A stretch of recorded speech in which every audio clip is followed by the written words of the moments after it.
Nagsimula ang kwento sa isang lalaking nagtanong kung ito na ba ang katapusan. Humingi siya ng tawad sa lahat, inamin niyang siya ay masyadong mahina, at sinabi niyang si Chris ang mas nararapat na maging bayani kaysa sa kanya. Isang babae ang pumihil sa kanya at sinabing huwag niyang sabihin iyon. Dito nalaman na siya ang bayaning nagngangalang Evan. Ayon sa babae, ginawa nila ang lahat ng kanilang makakaya, at kung si Sir Chris, na isang henyo, ay natutong gumamit ng espada ng mas maaga, sana'y nalampasan niya ang antas ng 9 na bituin at naging isang 10 bituing bayani.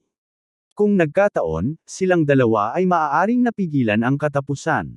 Sa kabilang banda, si Brothers ay isang tauhan na tila hindi napapansin ngunit may natatanging kakayahan sa lahat ng bagay. Sa kabila ng kanyang pagiging extra, naitala niya ang maraming tagumpay at nakilala bilang The Great Extra. Ang paglalakbay ng dakilang extra na ito ay nagsimula noong siya ay 20 taong gulang. Noon, tumakas siya mula sa kanyang angkan at nangangarap ng tagumpay habang nagtatrabaho sa madidilim na eskinita. Isang araw, may itinuro ang isang tao sa kanyang direksyon, kaya siya'y lumingon. Taking gulat niya nang makitang may mga lumilipad na wyvern, ang hudyat ng pagsalakay ng imperyong Madi-Iko na pinangunahan ng hari ng pagkawasak. Ang yugtong ito ay tinawag na Age of Destruction. Habang nagkakagulo ang lahat at hindi alam ang kanilang gagawin, napansin niyang may nagre-recruit para sa isang pangkat na makakasama ng bayani. Nakita niya ito bilang isang pambihirang pagkakataon, isang pagkakataon upang makamit ang kadakilaan. Inakala niyang matapos ang digmaan, mamumuhay siya sa kayamanan at karangalan. Ngunit hindi ganoon ang nangyari. Nabigo sila, at ang Dominion of Light ay tuluyang napasa kamay ng hari ng pagkawasak. Sa kasalukuyan, narinig na lamang si Evan na nagsabing kung may magagawa lamang siya, gugustuhin niyang ibalik ang oras upang si Sir Chris ang napiling bayani. Nagulat si Chris sa kanyang sinabi at tinanong kung ano ang ibig niyang sabihin. Ayon kay Chris, kahit na may kakayahan siyang bumalik sa nakaraan, hindi niya nanaising ulitin ang lahat ng ito. Isa ng sapat na parusa ang isang buhay na puno ng pagdurusa. Wala na rin namang saysay ang mangarap pa, lalo na't malapit nang magwakas ang mundo. Habang nakatingala ang lahat sa langit, sinabi ni Chris na ito na talaga ang katapusan. Sa kanyang huling sandali, naisip niyang kung may susunod pa siyang buhay, na kahit wala namang kasiguraduhan, hinihiling niyang ipanganak bilang anak ng isang mayamang pamilya. Pagkaraan ng ilang sandali, nagulat siya nang makita ang kanyang mga kamay. Napagtanto niyang nagbalik siya sa nakaraan. Ipinanganak siyang muli bilang isang batang Panginoon ng Imperyong Madi-Iko. Ang lugar na kinalalagyan niya ngayon ay tinatawag na Dark Magic Clan, isa sa 12 angkang sumusuporta sa Imperyo ng Salamanca. Base sa kanyang mga naaalala, bumalik siya 15 taon sa nakaraan, 5 taon bago magsimula ang Age of Destruction. Sa kabila ng lahat ng kanyang pinagdaanan sa nakaraang buhay, hindi pa rin niya inaasahan na makakita ng mga demonyong halimaw na nag-aalaga ng hardin. Ngunit higit sa lahat, alam na alam niya kung kaninong katawan siya napunta. Ang kanyang bagong pangalan ay Christian von Baron Kaiser. Samantala, si Chris, na nasa kasalukuyang katawan niya, ay nag-uusap sa isang babaeng may anyong Sorrow. Sinabi nito sa kanya ang tungkol sa isang halimaw na may apelyidong Von. Pinaliwanag din ng babae na ang sambahayan ng Count Kaiser ay isang sanga ng angkan ng Baron County, o mas kilala bilang Dark Magic Clan. Nang tanungin ni Chris kung mahina ba ang angkan na ito, itinama siya ng babae. Bagamat isa lamang itong sangay, mataas ang katayuan nito sa Dark Magic Clan. Bukod pa rito, labis silang mayaman, at halos walang sinuman sa Imperyong Madi-Iko ang hindi nakakakilala sa kanila. Dagdag pa ng babae, may 2 potensyal na tagapagmana ng angkan, ngunit ang panganay na anak na si Christian ay isang tunay na pabigat. Lagi siyang gumagawa ng gulo, kaya sa huli, isinuko na siya ng kanyang ama. Ngunit lumang balita na raw ito. Nang tanungin ni Chris kung nagbago ba ang lalaki, sagot ng babae ay hindi. Sa halip, pinaslang ito ng kanyang sariling pamilya. Nang bumalik sa katinoan si Chris, pinagpawisan siya ng husto. Nais lamang niyang ipanganak bilang anak ng isang mayamang pamilya, ngunit bakit dito pa siya napadpad? Bakit siya pa ang naging taong tiyak ang kamatayan? Nagsimula siyang magtanong sa sarili kung ano ba ang nagawa niyang mali. Alam niyang sa loob ng 2 taon ay mamamatay siya, at base sa kanyang angkan, kung siya ay itinakwil, tiyak na isa siyang kakilakilabot na tao. Inisip niyang kung mananatili siyang tahimik, baka maiwasan niya ang kanyang kapalaran. Ngunit sa huli, napagtanto niyang walang saysay ang ilusyon ng isang buhay na payapa at marangya. Sinampal niya ang kanyang noo at sinabihan ang sarili na magising sa realidad. Ang Ragnarok, ang katapusan ng mundo, ay ang dahilan kung bakit sinimulan ng hari ng pagkawasak ang digmaan. Layunin nitong gawing sakripisyo ang sangkatauhan upang lubusang maisakatuparan ang Ragnarok. Nang matuklasan nila ito, huli na ang lahat, bumagsak ang Dominion of Light at ang buong mundo. Kung nais niyang mabuhay, kailangan niyang pigilan ang pagdating ng katapusan. Ang hari ng pagkawasak ang nagsimula ng digmaan, ngunit ang mas malaking problema ay ang di mabilang na mga halimaw sa imperyong Madiiko na tapat sa kanya. Kung nais niyang talunin ito, kailangan niyang maging mas makapangyarihan kaysa sa hari ng pagkawasak. Sa puntong ito, may tanging isang paraan lamang para magtagumpay, kailangan niyang maging Demon Emperor at umupo sa tuktok ng imperyong Madiiko. Mayroon siyang 5 taon bago magsimula ang Age of Destruction. Sa panahong ito, susubukan niyang makamit ang layuning ito, at kung magtagumpay siya, ang buong imperyo ay magiging kanya. Sa susunod na tagpo, galit na galit ang kanyang ama, inihampas ang kanyang kamay sa mesa habang sumisigaw sa kanya. Sinabi nitong dapat siyang manatili sa kanyang silid. Ang pagpapakita niya sa harapan nito, matapos ang iskandalong idinulot niya kamakailan, ay tila isang hamon sa kanyang sariling buhay. Binalaan siya ng kanyang ama, kung muli siyang lumihis sa tamang landas, ito mismo ang pupugat sa kanyang ulo. Chris inamin na kahanga-hanga ang presensya ni Count Kazar, ngunit dumiretso siya sa dahilan ng kanyang pagpunta, upang humingi ng tawad sa lahat ng kanyang nagawang kasalanan. Kung nais niyang isakatuparan ang kanyang plano, kailangan niyang burahin ang masamang imahe niya sa mata ng kanyang ama. Tila hindi makapaniwala ang kanyang ama sa kanyang sinasabi. Dahil dito, lumuhad si Chris at buong pusong humingi ng tawad, sinasabing hindi na mauulit ang kanyang mga nagawang mali. Ngunit hindi nagpatinag ang kanyang ama, itinatanong kung inaakala niyang mapapaniwala siya nito matapos lamang ng ilang araw mula sa huling kaguluhang kanyang idinulot. Tila hindi niya alam kung ano ang tinutukoy nito, dahil napakaraming kwento ang kanyang narinig na hindi niya na matukoy kung alin ang dahilan. Gayunpaman, inamin niya na siya ang may kasalanan kung bakit nawala ang tiwala ng kanyang ama sa kanya. Ipinaliwanag ni Chris na 3 araw na ang nakalipas mula nang sabihin niyang nawala ang ilan sa kanyang mga alaala. Dahil dito, binalikan niya ang kanyang mga nakaraang aksyon at napagtanto kung gaano siya nagkamali sa kanyang pamumuhay. Mabilis na tumibok ang kanyang puso habang sinasabi niya ang katotohanan. Subalit, ayon sa kanyang ama, paulit-ulit na niyang narinig ang mga palusot na ito. Alam iyon ni Chris, kaya sinabi niyang hindi sapat ang mga salita lamang. Nangako siyang ipapakita niya ito sa pamamagitan ng kanyang mga kilos. Bilang patunay, hiningi ni Chris na ipasok siya sa punishment cave at manatili doon ng 1 buwan upang ipakita ang kanyang pagbabago. Ang Punishment Cave ay isang bilangguan para sa mga mataas na ranggong fiends, isang lugar na walang liwanag at kung saan nawawala ang lahat ng pandama. Kahit ilang araw lamang sa loob nito ay sapat upang masira ang isip ng sinuman. Gayunpaman, ito ang perpektong lugar para kay Chris upang pansamantalang makalayo sa mapanuring mga mata ng kanyang pamilya. Nag-alinlangan ang kanyang ama, tinatanong kung kaya ba niyang tiisin ang 1 buong buwan sa ganoong kalagayan, dahil duda siyang makakatagal pa siya kahit kalahating araw.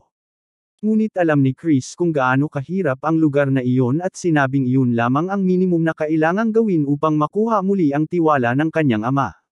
Habang pinagmamasdan siya ng kanyang ama, muling tinanong nito kung nauunawaan ba niya kung ilang beses na silang nagkaroon ng ganitong pag-uusap, at sa bawat pagkakataon ay nadagdagan lamang ang kanyang pagkadismaya. Sa kabila nito, pumayag siyang bigyan ng huling pagkakataon si Chris. Gayunman, kung wala pa ring magbabago matapos ang 1 buwan, ititiwalag siya mula sa kanilang angkan. Alam ni Chris na ito ay isang hatol na kamatayan, dahil napakaraming nais pumatay sa kanya sa sandaling mawala ang proteksyon ng kanyang pamilya. Ngunit, handa siyang sumugal para rito. Kaya naman, sinabi niya sa kanyang ama na nauunawaan niya ito. Ngunit kung mapapatunayan niyang nagbago na siya, hihiling siya ng isang bagay bilang kapalit. Nagpakita ng pagkainis ang kanyang ama, sinasabing masyado siyang mayabang na para bang sigurado siyang makakalabas siya mula roon ng walang pilat. Gayunpaman, pumayag itong pakinggan ang kanyang kahilingan kung sakaling mapatunayan niyang nagbago na siya, bagamat duda itong mangyayari iyon. Makalipas ang ilang sandali, dumating ang butler ni Chris sa kanyang silid upang ipaalam na handa na ang punishment cave. Siya si Cox, isang kalahating vampira. Nang sumagot si Chris, sabay silang lumabas ng silid at tinahak ang pasilyo. Habang naglalakad, napansin nilang nagbubulungan ang mga taga-silbi ng kanilang tahanan.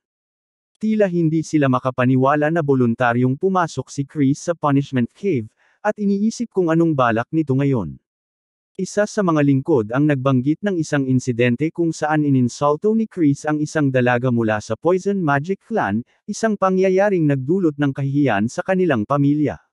Kinailangan pang personal na humingi ng paumanhin ng kanyang ama upang mapanatili ang kanilang dangal sa harap ng kanilang karibal na angkan. Iniisip ng ilan kung kailan ba talaga siya magmamature, bagaman may ilan pa ring nagdududa kung magbabago pa siya. Muling napunta ang usapan sa kung gaano katagal siyang makakayanan ang loob ng kuweba. May ilan na nagtataya na hindi siya aabot ng 2 araw. Samantala, tahimik na naglakad si Chris habang may kakaibang ngiti sa kanyang labi. Sa di kalayuan, nakita niyang may isang tao na nakikinig sa kanilang pag-uusap, ang kanyang nakababatang kapatid. Nang marating nila ang punishment cave, inihayag ni Cox na narating na nila ang lugar. Tumangala si Chris at napansin ang isang tila estatwa sa harapan ng kuweba. Ngunit hindi ito isang simpleng estatwa, isa itong Death Knight na nagsisilbing bantay. Wala siyang pakialam dito, basta't walang sinuman ang makakapasok sa loob ng kuweba. Sa sandaling iyon, tinawag siya ng kanyang nakababatang kapatid. Nang lumingon siya, isang pamilyar na mukha ang bumungad sa kanya, ang kanyang tunay na kapatid sa dugo, isang modelo ng isang huwarang estudyante. Siya si Thurn von Baron Kaiser. Hindi nag-aksaya ng oras si Thurn. Agad niyang binunot ang kanyang rapier at itinutok ito sa leeg ni Chris. Gayunpaman, huminto siya bago pa ito tuluyang tumama sa balat ng kanyang kapatid. Sa kabila nito, hindi man lang kumurap si Chris at tahimik na pinagmasdan ang mga mata ng kanyang kapatid. Ngunit sa loob-loob niya, kinakabahan siya ng husto. Binasag ni Chris ang katahimikan at tinanong si Thurn kung ano ang pakay nito, dahil mukhang hindi ito nagpunta upang magpaalam sa kanya. Sa halip, matigas na sinabi ni Thurn na alam naman niyang isa siyang kahihiyan sa pamilya. Ngunit kung muling madungisan ni Chris ang dangal ng kanilang angkan, siya mismo ang papatay rito. Tinanong niya kung nauunawaan ba nito ang kanyang huling babala.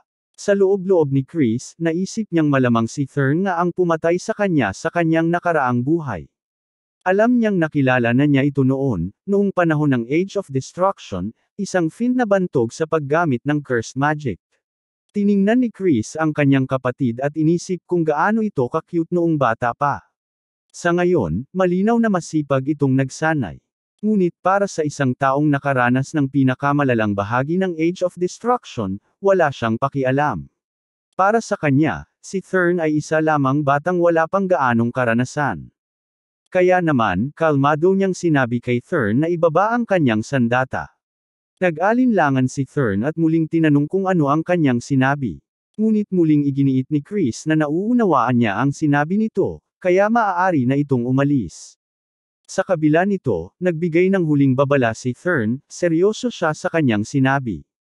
Sa kabila ng babala, hindi pinansin ni Chris si Cox at diretsyong pumasok, naiwan ang awkward na tensyon sa labas. Pagkapasok, agad siyang sumigaw, tinatanong kung ano ang ibig sabihin ng ugali ni Cox. Ngunit habang lumalakad siya sa loob, napansin niyang hindi siya makakita o makarinig ng anuman. Ang tanging nararamdaman niya ay bahagyang sensasyon sa kanyang mga daliri, at inisip niyang sinadya ito upang maramdaman pa rin ng mga preso ang mga bagay na dala nila, kung hindi ay maaaring mamatay sila sa gutom. Isang ordinaryong tao ang mabilis na manghihina sa ganoong lugar, ngunit hindi yun problema kay Chris. Mas malala pa ang kanyang pinagdaanan bilang isang treasure hunter. Sa katunayan, matagal na niyang nais na mawalan ng 5 pandama upang mas maunawaan niya ang sarili. Kung wala ito, hindi niya magagawang ayusin ang kanyang sirang katawan. Siyempre, nangangailangan ito ng mahabang panahon at swerte, ngunit dahil sa mga kakayahang medikal na kanyang napag-aralan bilang Divine Doctor, ang bone compression art na binago niya mula sa circus, at ang mga magic stone na may iba't ibang katangian, posible itong maisakatuparan. Sa totoo lang, hindi niya inasahang makakakuha siya ng magic stones dahil sa mahal ng mga ito, ngunit naibigay ito ng isang elite clan na pumayag sa kanyang kahilingan, kahit pa isa siyang taong itinuring na walang silbi. Sa kanyang nakaraang buhay, siya at si Evan ay naghirap makuha ang mga batong ito at kinailangang magtrabaho ng husto sa minahan. Ngayon, sisimulan niya sa paggamit ng white magic stone upang linisin ang mga lason sa kanyang katawan. Bagamat nakakapagod, ito ay isang mahalagang hakbang. Kailangang maingat niyang tanggalin ang anumang naipong lason gamit ang white mana, sapagkat kahit ang pinakamaliit na pagkakamali ay maaaring magdulot ng matinding sakit sa kanyang buong katawan. Habang ginagawa niya ito, naramdaman niya ang tila pagkirot na parang tinutusok ng karayom. Umiti siya at sinabing wala itong ipinagkaiba sa mga pinagdaanan niya noon. Samantala, si Cox ay nagulat kay Ginoohan, ang ama ni Chris. Nang tanungin kung ano ang lagay ng anak, sinabi ni Cox na pumasok ito sa kuweba at natatakot siyang baka tuluyang masira ito at hindi na makalabas. Naisip ni Ginoohan kung isang pagkakamali ba ang pagpapadala sa kanya roon. Naalala niyang dati, napakaliwanag ng kinabukasan ni Chris noong bata pa ito, ngunit hindi niya maintindihan kung paano ito bumagsak. Masyado bang naging arrogant si Chris dahil sa kanyang talento? Anuman ang dahilan, mas gugustuhin pa niyang tuluyang masira o mamatay ito kaysa mamuhay ng isang abang buhay. Bagamat may halo ng galit at lungkot ang kanyang nararamdaman, alam niyang hindi na siya dapat umasa pa. Masyado ng maraming beses siyang niloko ni Chris. Tinanong niya si Cox kung may napansin itong kakaiba nang pumasok si Chris sa kuweba. Inamin ni Cox na may isang insidente. Dinala ni Chris ang ilang magic stone sa loob, kabilang ang isang dreamstone na nagdudulot ng matinding guni-guni. Dahil hindi nila tiyak ang magiging epekto nito, iminungkahi niyang buksan agad ang kuweba. Nang marinig ito, nanginag ang kamao ni Ginoohan sa inis ngunit sinabi niyang hindi nila maaaring buksan iyon. Kung iyon nga ang kaso, mas mabuti pang hayaang mamatay si Chris dahil iniisip niyang sadyang sinusubukan nitong magpakamatay. Lumipas ang isang buwan, at sa harapan ng kuweba ng parusa, nakatayo si Ginoohan. Naniniwala siyang tiyak na wasak na ang kanyang anak sa loob. Ngunit nang bumukas ang pinto, laking gulat niya sa liwanag na bumalat kay Chris. Umiti ito at sinabing matagal na niyang hinihintay ang kanyang ama. Tinanong niya kung nagulat ito, at ipinaalala na ipinangako niyang babalik siyang isang bagong tao. Naluha si Ginoohan nang makita ang mga mata ng kanyang anak, mga matang matagal na niyang hindi naisalayan mula noong bata pa ito. Alam niyang nalampasan nga nito ang pagsubok. Ngunit sa halip na purihin ito, sinaway niya si Chris, sinasabing huwag nitong ipagmalaki ang isang maliit na bagay, dahil hindi pa rin siya nagtitiwala rito. Tumugon si Chris na kung ganoon kailangan lamang niyang magsumikap pa. Alam niyang iniisip ng kanyang ama na halos hindi niya nakayanan ang pagsubok, ngunit sa totoo lang, abala siya sa pagsasanay kaya hindi man lang siya nabagot. Una, binuo niya ang perpektong katawan para sa pagmaster ng swordplay. Dahil sa white mana stone, bawat selula ng kanyang katawan ay tila puno ng buhay. Ngunit higit pa roon, ang Dreamstone ang naging tunay na susi sa kanyang pagbabago. Nang tanungin ni Cox kung talagang dinala niya iyon sa loob, sumagot si Chris na buti na lang at matigas ang ulo niya. Dahil sa mga guni-guni, napabilis ang kanyang metamorphosis, at higit pa roon, nakalikha siya ng 2 core. Ipinakita niya ang kanyang kakayahan sa pamamagitan ng paggamit ng isang bituing salamangka na tinatawag na liwanag. Ginamit niya ang kanyang darkness core upang itago ang kanyang light core. Kung nalaman ito ng mga Fiend, tiyak na magkakaroon ng malaking kaguluhan, kaya hindi gaanong pinahalagahan ni Ginoohan ang kanyang ipinakita. Ngunit hindi lang iyon ang kanyang natuklasan. Habang nasa loob, isang bato ang lumipad patungo sa kanya. Nang tingnang mabuti, napansin niyang ang Dreamstone ay isang gulo, tila may naglagay nito upang sirain siya. Gayunpaman, tinanggap niya ang hamon at ginamit ito bilang sakripisyo para sa kanyang pag-usbong. Matapos ipaliwanag ang lahat, sinabi niya sa kanyang ama na dahil tinupad niya ang kanyang pangako, nais niyang humiling ng isang bagay. Tinanong siya ng kanyang ama kung ano iyon, at sagot ni Chris, gusto niyang gamitin ang training ground ng Black Swamp Knights. Ngunit mariing tinanggihan ito ng kanyang ama, sinasabing wala siyang karapatang tumapak doon. Ang Black Swamp Knights ay isa sa 3 hukbong sumusuporta sa Dark Magic Clan, at tanging ang mga pinakamahuhusay na mandirigma lamang ang may karapatang magsanay roon. Sinabi ni Chris na nais lang niyang hiramin ang training ground at naniniwala siyang ang panunood sa tapang ng Black Swamp Knights ay makabubuti para sa kanya. Hindi niya balak sumali sa kanilang hanay, kaya't sandaling nag-isip ang kanyang ama bago pumayag. Binigyan siya ng babala na huwag magpakita ng kaiyahiyang asal sa harap ng mga kabalyero. Sumang-ayon si Chris, ngunit may isa pa siyang hiling na ikinagulat ng kanyang ama. Lumipat ang eksena sa training ground kung saan ang mga trainee ay palihim na pinagmamasdan si Chris. Habang naglalakad siya, naririnig niyang lantaran siyang pinapuna ng iba. Napangiti siya at inisip na ito marahil ay dahil nasa Magic Empire siya, kung saan mas pinahahalagahan ang lakas kaysa sa katayuan. Gayunpaman, may isa pang dahilan kung bakit siya narito. Napag-alaman na ang kanyang pangalawang hiling ay may kinalaman sa pagpasok sa silid-aklatan. Ipinaliwanag ng kanyang ama na kailangan niyang makuha ang liham ng rekomendasyon mula kay Deputy Commander Melon. Sa loob ng aklat ang ito nakatago ang lahat ng madilim na mahika ng House of Count Zar. Upang matutunan ang madilim na mahika, kailangan niyang magkaroon ng pahintulot. Nang tanungin ni Chris kung bakit may kondisyon pa gayong miyembro pa rin siya ng kanilang angkan, ipinaalala ng kanyang ama na nakalimutan na yata niyang minsang sinubukan niyang ibenta sa black market ang isang advanced grimoire. Napaisip si Chris kung anong klaseng buhay ang kanyang tinahak bago niya muling nakontrol ang katawan niya. Alam niyang wala siyang halaga noon, ngunit ngayon, ang pinakaimportanteng bagay ay makuha ang pagkilala ng Deputy Commander. Habang iniisip ito, napansin niyang napapaligiran si Thurn ng maraming trainee. Sinabi ni Thurn na hindi ito lugar para sa isang tulad niya. Napangiti si Chris at inisip na ito ay isang perpektong pagkakataon. Muling nagbabala si Thurn at sinabing ito na ang kanyang huling paalala, dapat na siyang umalis kung ayaw niyang itapon ang buhay na halos hindi niya nailigtas mula sa Punishment Cave. Napabuntong hininga si Chris at tinanong si Thurn kung talagang kaya niyang panindigan ang sinabi niya, sapagkat ang kanyang ama mismo ang nagbigay sa kanya ng pahintulot upang makapasok sa training ground. Nagulat si Thurn sa kanyang sagot. Bigla namang may isang boses na narinig mula sa likuran, sinasabing iginagalang niya ang utos ng Count, ngunit alam niyang hindi ito mapagkakatiwalaan. Tumitaw si Melon, ang Deputy Commander ng Knights. Base sa kanyang madilim na enerhiya, malinaw na isa siyang 4 na bituin na mandirigma. Mukhang mula sa simula pa lang ay balak na nilang takutin si Chris. Gayunpaman, sanay na siya sa mga ganitong banta. Yumuko siya bilang pagbati, at nagulat si Melon na hindi siya nagpatinag sa kanyang presensya.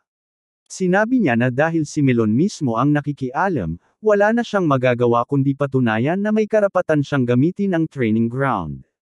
Tinanong siya ni Melon kung paano niya balak gawin ito, at sagot niya, lalaban siya sa isa sa mga fiend na naruroon at mananalo. Tinawanan siya ni Melon, sinasabing labis na siyang nagbibiro, ngunit ipinaliwanag ni Chris na hindi niya ito sinasabi bilang biro. Dagdag pa niya, nais niyang hilingin na huwag gamitin ni Melon ang kanyang madilim na enerhiya sa laban. Alam niyang dahil sa kanyang dating irresponsibleng pamumuhay, malayo na siya sa dating kakayahan niya pagdating sa dark energy, kaya mas gusto niyang magkaroon ng patas na laban, isang laban na walang armas kung maaari.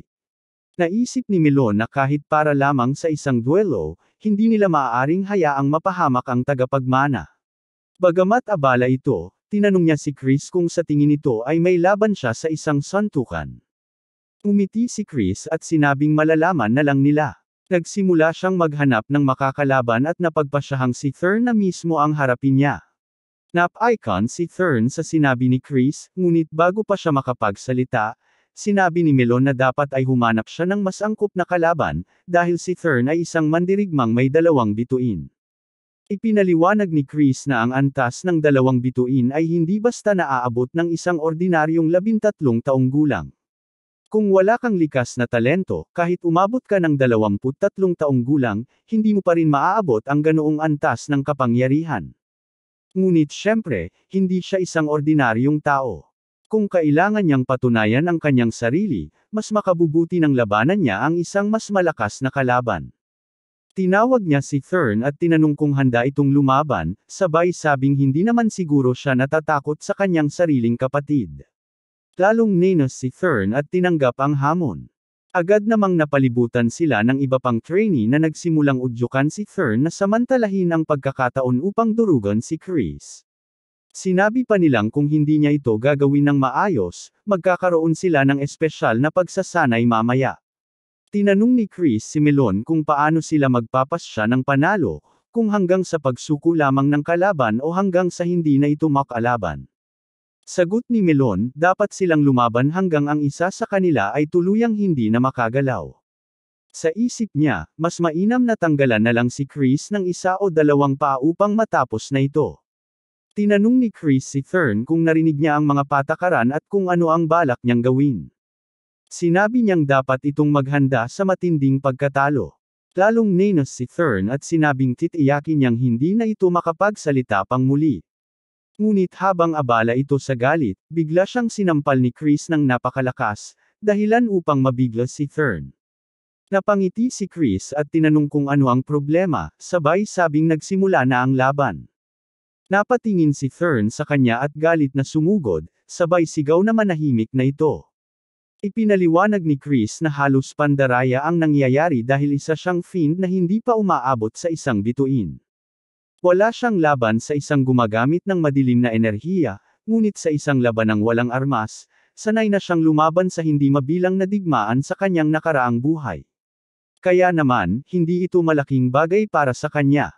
Kasabay nito, malakas niyang tinuhad si Thi sa sikmura at sinabi, kung batayan lang ang Dominion of Light Powers na nakuha ko sa Punishment Cave, isa na akong 3-star. Naguguluhan ang ibang mga trainee sa kanilang nasasaksihan habang si Thi ay nakayuko, hawak ang kanyang tiyan sa sakit. Tinanong ni Chris kung umiiyak ba ito at kung gusto niyang hipan ang sugat niya, tuluyang tinutukso ang kanyang nakababatang kapatid. Nagngangalit si Thi at nagtanong kung anong panlilin lang ang ginawa niya. Ngunit sagot ni Chris, walang daya rito, sadyang mahina lang talaga siya. Mas lalong nenos si Thi, ngunit patuloy lang si Chris sa pang-aasar. Ang tahimik mo naman, hindi kita marinig, dagdag niya.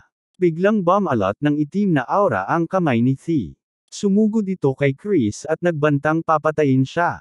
Mabilis siyang umatake gamit ang kanyang kaliwang kamay, ngunit mabilis din itong naiwasan ni Chris. Medyo mabilis ka rin pala, puna niya. Ganito ang espiritong hinahanap ko. Nagpatuloy si Thi sa pagsuntok patungo sa mukha ni Chris pero puro sablay ang kanyang mga tira. Hindi pa ito sapat, sagot ni Chris habang itinaas ang kanyang kamay, pinutol ang koneksyon ng aura ni Thi sa iba pang bahagi ng kanyang katawan. Napansin mismo ni Thi na unti-unting nawawala ang kanyang madilim na enerhiya. Isang malakas na uppercut ang pinakawalan ni Chris, dahilan upang manlabo ang paningin ni Thi at bumagsak ito sa lupa. Napatitig ang iba pang mga trainee, nagtataka kung bakit parang hinayaan ni Thi na mawala ang kanyang madilim na enerhiya. Isang trainee ang nagbulong na marahil ay natakot si Thi na masaktan si Chris, kaya niya ito binitawan. Ngunit si Melon ay tila mas nauunawaan ang tunay na nangyari at labis na nagulat. Sa pagkapanalo, sinabi ni Chris, sa tingin ko, napatunayan ko na ang aking kakayahan. Sumagot si Melon ng oo. Nagpasalamat si Chris at pinanatili ang mahinahong anyo, ngunit sa loob-loob niya, abot langit ang kanyang tuwa na nagtagumpay ang kanyang plano. Ngayon, sisipsipin ko ang lahat, maging espada man o mahika, bulong niya sa sarili. Balik sa kanilang bahay, ipinaliwanag ni Chris na naabot na niya ang isang bituin sa dark magic. Hindi pa siya lubos na sanay sa paghawak ng madilim na enerhiya, at dahil sa mga natitirang bakas ng enerhiya ni Christian, mas matagal itong umabot sa kanyang katawan kaysa sa inaasahan niya. Kung gusto niyang gamitin ng sabay ang liwanag at dilim, kailangan pa niyang pataasin ang kanyang antas. Nagring siya ng maliit na kampana, at unti-unting lumitaw ang isang babae sa kanyang silid. Siya si Mary, ang kanyang itinalagang kasambahay. Hindi ako makapaniwala na ginagamit nila ang isang mataas na antas na masamang espiritu, isang banshee, bilang isang katulong, puna niya. Umiti si Mary at tinanong siya kung anong kailangan niya. Sagot ni Chris, bigyan mo ako ng inumin. Tinanong naman ni Mary kung nais niya itong ihanda gamit ang dugo ng tao, ngunit sagot ni Chris, gamitin mo na lang ang strawberries. Pinilit pa siya ni Mary, sinasabing mas masarap ang juice na may dugo, pero nagmatigas si Chris na gusto niya ng strawberry juice.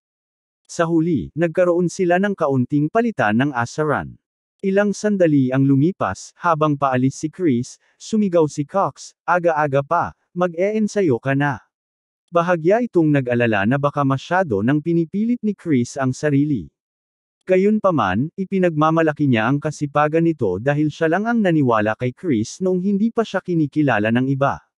Tinitigan siya ni Chris, saka naglabas ng nakakatakot na killing intent. Hindi ko kailanman hiningi na maniwala ka sa akin. Sino ka para magdesisyon kung dapat mo akong paniwalaan o hindi? Malamig niyang tanong. Bahagyang nagulat si Cox, agad na humingi ng paumanhin at nagsabing, magandang training session na lang sa iyo. Habang papalayo si Cox, nagduda si Chris. May kakaiba talaga sa taong yan, bulong niya sa sarili. Pagdating sa training grounds, napansin niyang mas mapagmasid at mas masunurin ang mga naroroon.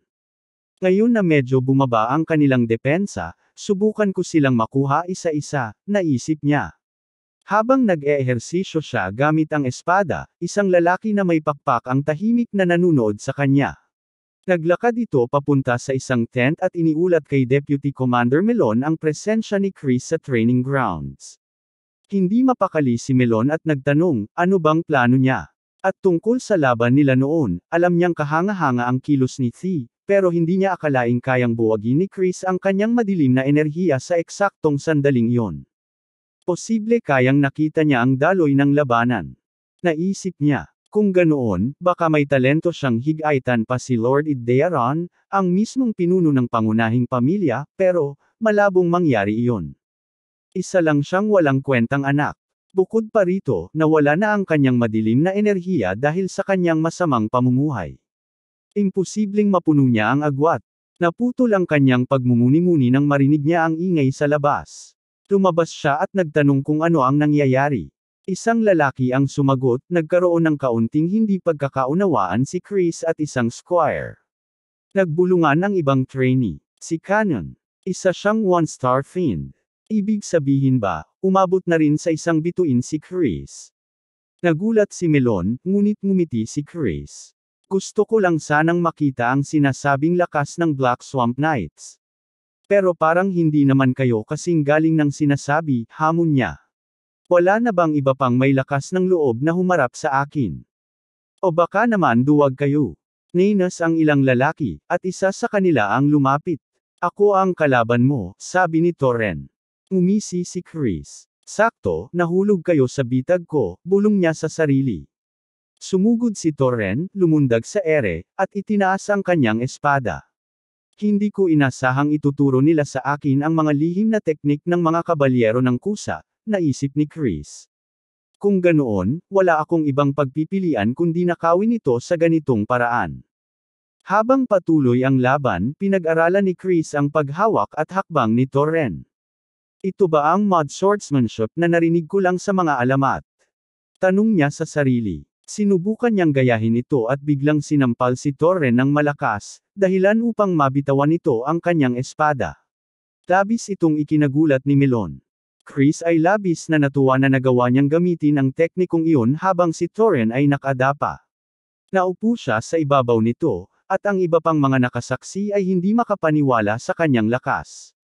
Sinabi nilang wasak na ang kanyang darkness core, kaya paano siya umabot sa isang bituin? Napagtanto naman ni Melon na hindi siya nagkamali noon.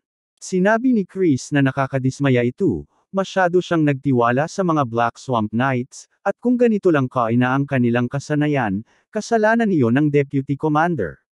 Nagsimula ng mag-alinlangan ang iba kung dapat ba nilang pigilan siya dahil sa kanyang matinding pang-aasar. Sinabi naman ni Melon na nauunawaan niyang masaya ito sa kanyang tagumpay, ngunit masyado na siyang nagiging mayabang. Sinagot siya ni Chris na mas mainam kung ipakita na lang niya ang tunay na kakayahan ng Black Swamp Knights. Hinugot ni Melon ang isa sa mga espada ng trainee at mabilis na pinalagpak ito sa lupa malapit kay Chris, nagbunsod ng malakas na alikabok at winasak ang sahig. Sinabi niyang 1 segundo lang ang kailangan niya para talunin ang isang tulad niya habang inilalabas ang napakalalim na lilang aura. Tinanong ni Chris kung balak ba talaga nitong lumaban ng todo laban sa kanya, kaya iminungkahi niyang gumamit lamang sila ng dark energy na hanggang isang bituin at bawal gumamit ng dark magic, pati na rin ang anumang sandata maliban sa kahoy. Pinalitan ni Melon ang hawak niyang espada at sinabing sapat na ang isang bituin upang baliin ang parehong binti niya. Sagot ni Chris kung ganoon ang kaso, ipupuste niya ang parehong binti niya at tinanong kung ano ang handang ipuste ni Melon. Sinabi ni Melon na wala siyang pakialam dahil hindi rin naman makakalakad si Chris matapos ang laban nilang ito. Bigla siyang sumugod kaya sinalubong ni Chris ang kanyang espada, ngunit dama niya agad ang bigat ng mga atake nito. Sunod-sunod ang pag-atake ni Melon, ngunit nagawa pa rin niyang harangin at salagin ang mga ito. Napansin ng ibang trainees na kahit si Melon ang kalaban, nakakapanatili pa rin si Chris sa laban. Ipinagpalagay nilang ito ay dahil hindi greatsword ang gamit ni Melon. Gayunpaman, naiinis na si Melon dahil sa hindi maabot ng kanyang mga atake si Chris. Dapat ay wala siyang laban dito, ngunit bakit parang hindi ito naaapektuhan? Naalala niya kung paano nangyari ito sa laban ni Chris kay Thea at kay Torren. Napangiti si Chris at sinabing tila hindi pumapabor ang laban kay Melon. Lalo itong nagpagalit kay Melon, kaya ininfuse niya ng aura ang kanyang espada at naghanda ng isang malakas na atake, lumalabag ito sa kanilang kasunduan. Nang ibaba niya ang kanyang espada, mabilis na lumihis si Chris at sinabing ito na ang kanyang pagkakataon. Tumakbo siya pasulong at binigyan si Melon ng malakas na headbutt sa mukha, dahilan upang matigilan ito. Nang makita ni Melon ang dugo sa kanyang kamay, hindi siya makapaniwala, habang si Chris naman ay natuwa na nagtagumpay ang kanyang plano. Ipinaliwanag ni Chris na si Melon ay isang spell sword, kaya kung hindi siya makakagamit ng dark magic, hindi niya magagawang protektahan ang sarili gamit lamang ang pisikal na lakas. Kung isa itong purong swordsman, hindi sana gumana ang kanyang taktika.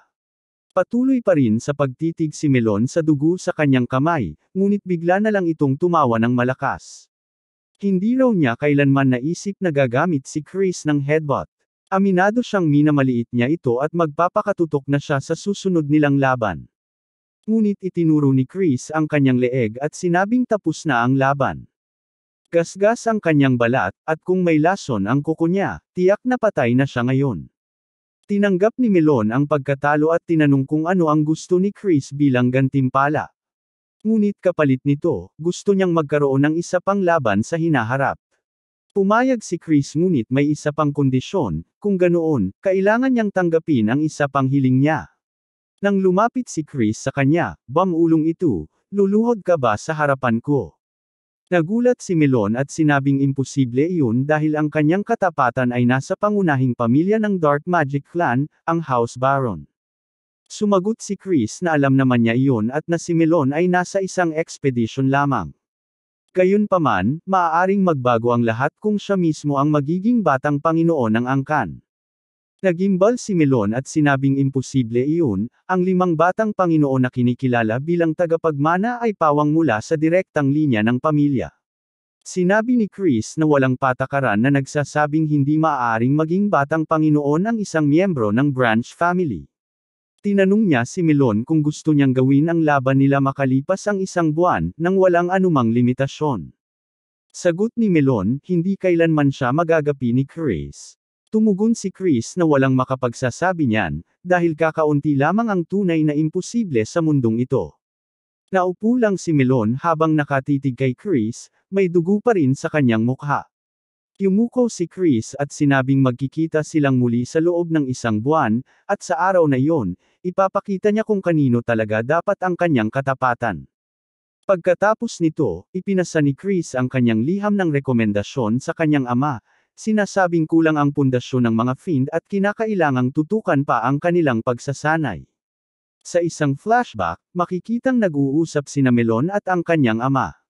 Sinabi ni Melon na si Chris ay isang henyo, kahit na mababa ang kanyang star rank, nagawa niyang talunin ang mga may matibay na pundasyon, pati na rin siya mismo. Hindi makapaniwala ang ama ni Chris at tinanong kung totoo ang sinasabi ni Melon. Sumagot ito ng oo at sinabing bihira siyang makahanap ng laban na tunay niyang nagustuhan. Gayunpaman, tila may alinlangan pa rin ang kanyang ama sa kanyang kakayahan, ngunit unti-unti na niyang pinapatunayan ang kanyang sarili. Habang naglalakad si Chris, tinanong niya ang kanyang ama kung may kung anuman sa kanyang mukha, ngunit tumugon nito na wala naman. Gayunpaman, tulad ng ipinangako, ibibigay niya kay Chris ang susi ng silid-aklatan. Habang paalis, sinabi ni Chris na ito lang ang nais niya, nakuha na niya ang susi ng silid-aklatan at nagawa pa niyang baguhin ang isip ni Melon. Alam niyang si Melon ay isang fiend mula sa pangunahing pamilya ng Dark Magic Clan. Noong panahon ng pagwasak, isa siyang 6 na bituing High Fiend. Kung nais niyang makuha ang buong kontrol sa Dark Magic Clan, kailangang mapasa kanya si Melon. Siyempre, hindi pa niya lubos na napapaamo ito, ngunit 1 buwan lang ang kailangan niya, dahil isa siyang henyo. Naisip rin niya ang tungkol kay Conde Kazar. Ang ekspresyon ng kanyang ama kanina ay malinaw na may halong pagmamalaki para sa kanyang anak. Sa isang banda, may loika ito, kahit ang mga fiend ay may ugnayang pampamilya. Siguro nga, mas mabuting ama pa ito kumpara sa naging ama niya sa kanyang nakaraang buhay. Sa wakas, tinanggap na niya si Conde Kazar bilang kanyang ama at sinabing hindi niya ito bibiguin. Pagpasok niya sa silid-aklatan, agad niyang napansin ang mga libro tungkol sa blood magic, summoning studies, at curse studies, mga ipinagbabawal na larangan sa Dominion of Light. Kinuha niya ang isa sa mga libro at nang hilahin niya ito pabalik, bigla niyang nakita si Mary na nakangiti sa kanya, na halos ikinamatay niya sa gulat. Napasigaw siya at tinanong kung bakit ito naroroon. Tumawa si Mary at sinabing, bakit pa nga ba, siya lang naman ang dating tagapangalaga ng silid-aklatang ito. Bigla niyang pinaikot sa ere ang lahat ng libro, saka sinabi kay Chris na marahil alam na niya ito at dumating siya rito para angkinan siya ng buo. Sinabihan siya ni Chris na manahimik, ngunit lalo lang siyang natuwa at sinabing napakadirekta ng kanyang pananalita kaya't halos mabaliw ang puso niya. Maya-maya, itinuro ni Mary ang librong pinili ni Chris, na naglalaman ng 4 na bituing dark magic na tinatawag na Binding Seal. Sinabi niyang sa kasalukuyang antas ni Chris, hindi pa niya ito maiintindihan. Ngunit isinara lang ni Chris ang libro at sinabing ayos lang iyon, dahil isa siyang henyo. Halatang hindi ito naniniwala si Mary, pero nagkunwaring bilib sa kanya, sinabing bukod sa pagiging gwapo, isa rin siyang tunay na henyo. Alam ni Chris na pinipilit lang nito, kaya inutusan niya itong tigilan na ang pagpapanggap. Tinanong ni Mary kung may dahilan kung bakit iyon ang partikular na librong pinili niya. Sumagot si Chris na syempre meron, kailangan niyang mahuli ang isang daga. Ilang sandali pa, habang nagsasanay kasama ang iba, ipinaliwanag ni Chris na ang unang posibleng traidor ay si Thurn, ang taong pinakagalit sa kanya sa buong pamilya dahil sa pagiging isang pabigat. Ang pangalawang pinaghihinalaan naman ay si Cox, bagaman hindi ito direktang inapo ng kanilang angkan, malaya itong nakakapasok sa kulungan ng parusa. Para sa mga fiend, mas mahalaga ang kapangyarihan kaysa sa estado, pero tila masyado itong malapit kay Chris, animoy sumisipsip. Hindi rin malayong may pangatlong taong hindi pa niya alam. Anuman ang kaso, halata namang nais ng mga ito na makita siyang bumagsak, lalo na't binigyan pa siya ng Dreamstone sa loob ng kulungan ng parusa. Dahil dito, naisip niyang umarte bilang isang siraulong walang kwenta, upang makita kung sino ang matutuwa rito, dahil siya ang malamang na traidor. Bigla siyang sumigaw, nagrereklamo na napakahirap ng pagsasanay, saka iniwan ang grupo, sinabihan silang magsaya na lang sila nang wala siya. Napaisip ang ibang trainees kung ano ang nangyari sa kanya. Kinagabihan, sinadyang basagin ni Chris ang isang plato sa hapagkainan. Nagalit ang kanyang ama at sinermonan siya, ngunit sagot ni Chris, dapat lang na tamang pagkain ang ihain sa kanya. Sinabi niyang huwag lang tumayo ang alipin at agad na ayusin ang kanyang pagkain. Napailing si Conde Kazar, kitang-kita ang pagkadismaya. Naisip ni Chris na masama ang pakiramdam niya rito, pero ginagawa niya ito para sa ikabubuti ng pamilya, kaya umaasa siyang mauunawaan siya nito. Nagtrabaho siya ng husto upang kumalat ang balita na bumalik siya sa pagiging isang walang kwentang anak. Nang aapi siya ng mga katulong habang naglilinis ang mga ito, at winawaldas niya ang pera na parang tubig. Isang gabi, habang iniinom ang alak na ibinuhos sa kanyang baso, tinanong niya si Mary kung bakit ayaw siyang hayaang uminom nito. Sinabi ni Mary na ginagawa na nga niya, pero mabilis niyang nadama na walang alkohol ito. Sinabi ni Mary na hindi siya dapat uminom dahil menor de edad pa siya. Tinawanan siya ni Chris at tinanong kung bakit pa iyon mahalaga, gayong wala na rin namang saysay ang kanyang buhay. Tinanong siya ni Mary kung nagpasya na ba talaga siyang maging isang walang kwentang tao. Sinabi niya na hindi, ginagawa lang niya ito para mahuli ang traidor. Sa sandaling iyon, bumuo siya ng isang spell sa hangin. Nagulat si Mary nang makita niyang namaster na nito ang binding seal. Nagkunwari lang si Chris na wala iyon at sinabing hindi ba't sinabi na niyang isa siyang henyo. Binago niya ang spell upang magamit kahit sa mas mababang antas. Pinag-isipan ni Mary kung maaaring isang ang tunay na henyo si Chris. Biglang bumukas ang pinto at pumasok si Thurn. Alam ni Chris na kailangan niyang magmukhang lasing kaya agad siyang nagsimulang umaktong hilo at tinanong si Thurn kung anong ginagawa nito roon. Sinabi ni Thurn na akala niya'y nagbago na si Chris, pero hindi pala. Nakita ni Chris ang galit sa mga mata nito, kaya agad niya itong inalis sa listahan ng mga pinaghihinalaan. Umiti siya at sinabing may isang daga na nagkukubli sa kanilang tahanan. Nagtanong si Thurn kung ano ang ibig niyang sabihin, at ipinaliwanag ni Chris na may isang taong nais siyang mapahamak, kaya nagpasya siyang sundan ang plano nito ng pansamantala. Nagulat si Thurn at tinanong kung lahat ng ito ay pagpapanggap lang. Tumango si Chris at sinabing oo, pati ang alak na iniinom niya ay peke. Dinampot ito ni Thurn, inamoy, at nakumpirma niyang hindi nga ito may alkohol. Dahan-daang tinanong ni Thurn, sino ang traidor? Sinabi ni Chris na mahirap pang sabihin sa ngayon, ngunit anumang araw ay tiyak na may kakagat sa pain. Sabay niyang ibinato ang bote ng alak sa sahig. Isang butler ang mabilis na pumasok at nagtanong kung may problema. Sumagot si Chris na hindi ito ang alak na hiniling niya at inutusan itong magdala ng bago. Sinabi ng butler na abala si Cox sa kasalukuyan, kaya't nagpasya si Chris na puntahan ito habang patuloy na umaarte bilang lasing. Napansin ni Thurn na sobrang husay niyang ginampanan ang kanyang papel. Maya-maya, lumundag ang eksena kay Chris na pasiglang ibinagsak ang bote ng alak sa harapan mismo ni Cox. Nagulat si Cox at tinanong kung ano ang dahilan ng kanyang pagbisita. Ibinuhos ni Chris ang alak sa ulo nito at sinabing hindi iyon ang inutos niyang alak, sabay tanong kung minamaliit siya nito. Agad namang itinanggi ni Cox at nag-alok na kukuha siya ng tamang alak. Ngunit sinabi ni Chris na siya mismo ang dapat kumuha nito. Napahinto si Cox, halatang nenas, at sinabing abala siya sa isang bagay. Sinabi ni Chris na kung ganoon ay magpalit muna ito ng damit at saka siya umalis. Dahan-daang nanginig si Cox, ngunit sa huli ay sumunod at umalis ng silid. Habang wala si Cox, sinimulan ni Chris ang pagsusuri sa mga dokumentong hawak nito. Sa una, nagulat siya sa kanyang nakita, ngunit agad siyang ngumiti. Inasahan na niyang kung si Cox nga ang traidor, tiyak na may ginagawa itong kalokohan sa pananalapi ng pamilya. Ngunit kulang pa ito, kailangan niya ng mas matibay na ebidensya. Pagbalik ni Cox, inabot nito ang alak kay Chris. Nagpasalamat si Chris at tinanong kung hindi ba siya nagagalit sa ginawa niya.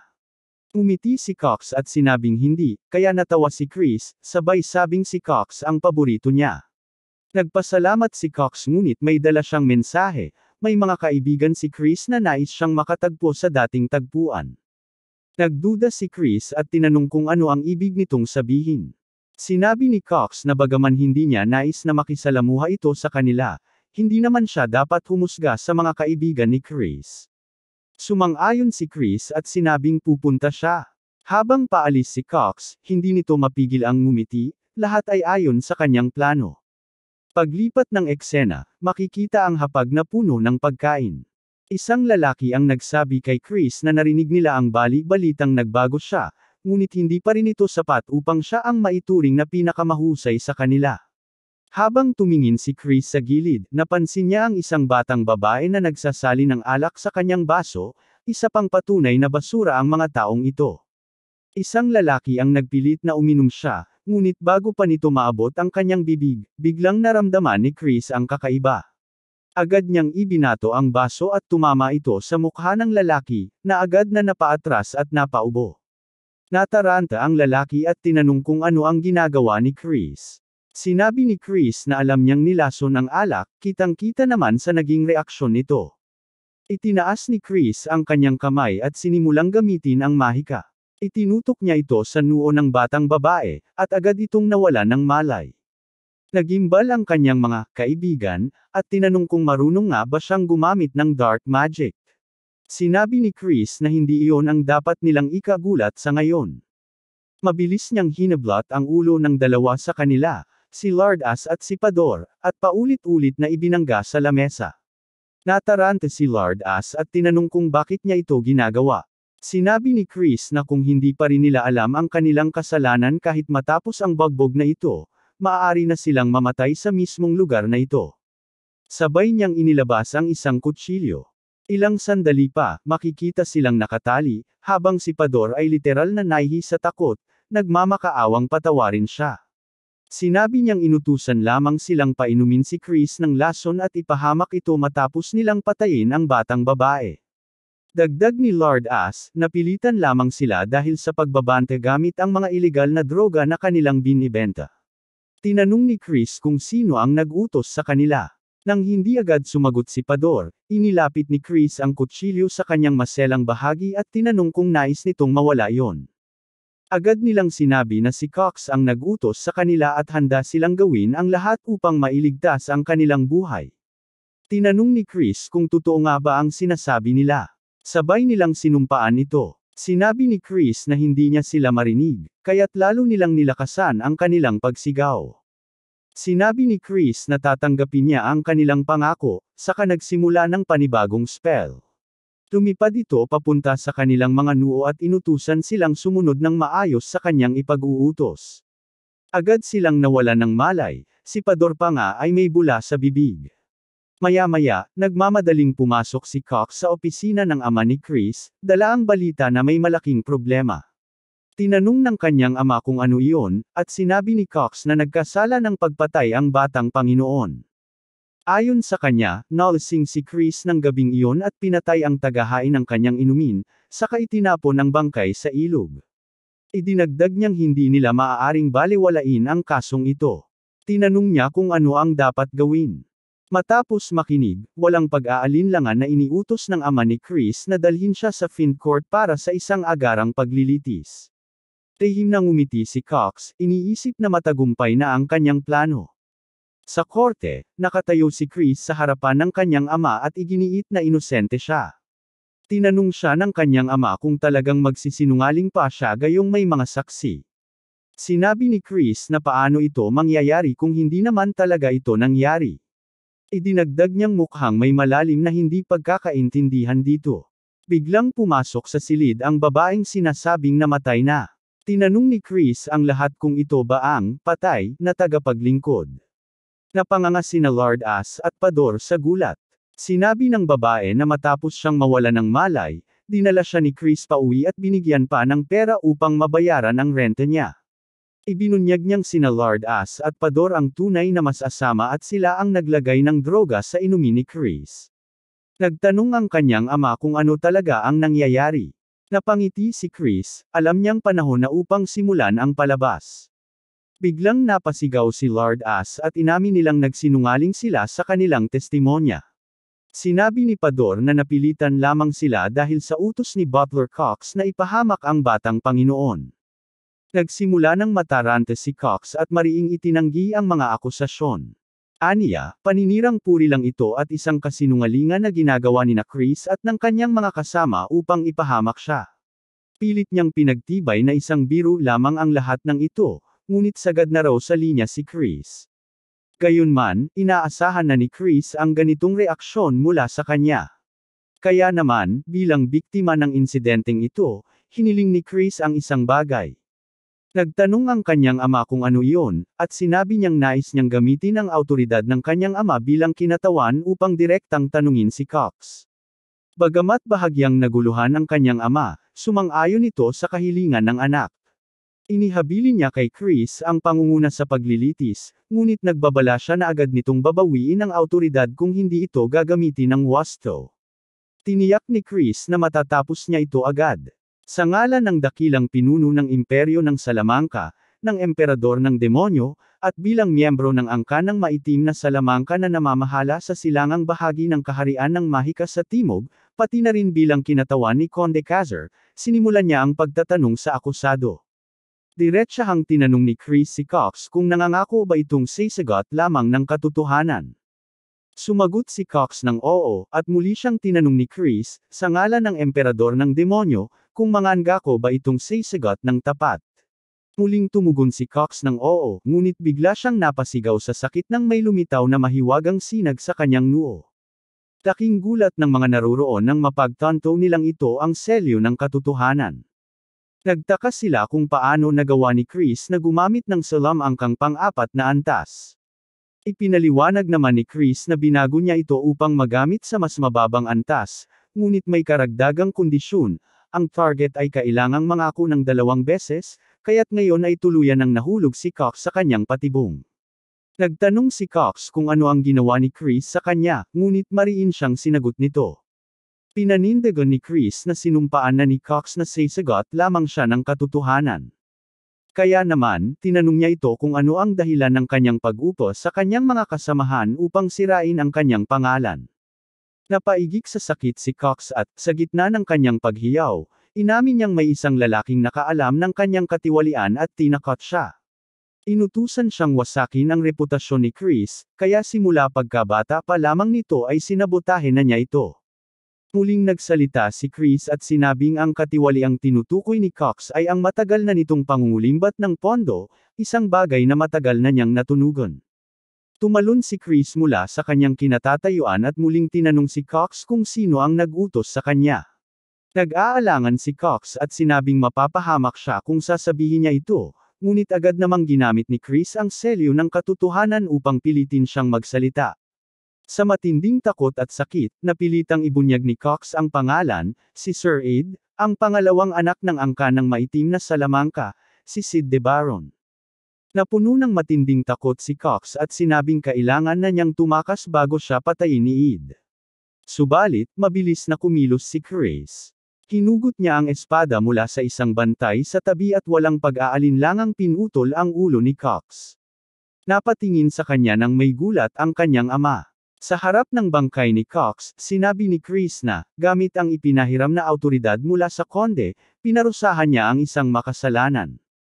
Hindi pa rin makapaniwala ang kanyang ama sa naging desisyon ni Chris, kaya tinanong niya ito kung bakit ganoon ang kanyang naging pasya.